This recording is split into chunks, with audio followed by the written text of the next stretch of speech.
તો ગાઈસ આજ તો હું વાળ કપીને એકદમ બાબલા જેવો થઈ ગયો, બાબલા જેવો.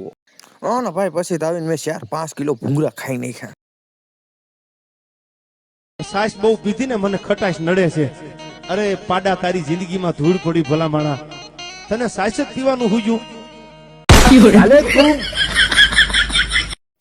તો હવે ગુડ મોર્નિંગ.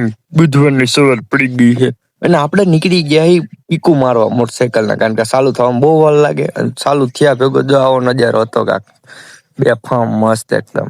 પછી મેના રાણી ટેકાવીને જો એનો શોટ જોયો એકવાર કેમ આવે બાકી એને ખતરનાક. મેના રાણી લઈને પાછો ભાગ્યો, પેલા નજારો જોતો ગયો. પછી ઘરે જઈને નાસ્તો બાસ્તો કરીને છત માંથી ચડીને પછી તમને બતાવ્યું મારું ગામ જો એકવાર હેને. બાકી કેમ બાકી મારું ગામ હે હો.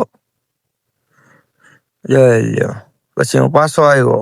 પછી મેં જોયું મારા કાકા છોકરો ઉભો છીન ટપાક ધમધમ કરતો, એને લીધો. પછી હું આરી સામે મોઢું જોયું, કારણ કે હેન્ડસમ છોકરો છે ને. પછી વાળ કપાવવા ગયો. વાળ કોટડા ગયો તો કોટડા વાળ કપવા. વાળ કપીને પછી બૂસ મારી દીધું શેરડીન રસનું. સ્પોન્સર હતા આપણે મારા મોટા ભાઈ.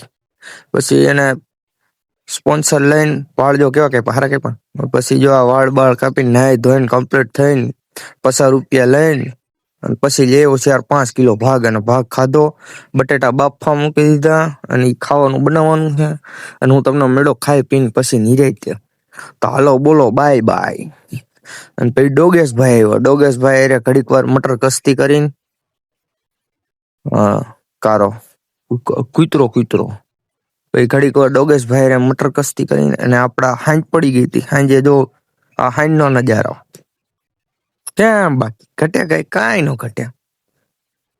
જો હાંજે ઘડીક વાર આમ કામ તેમ કરીને પછી હાંજે હું સુઈ ગયો, કારણ કે હું બહુ થાકી ગયો. પછી હાલો ટાટા બાય બાય, સુઈ જાવ ફટાફટી.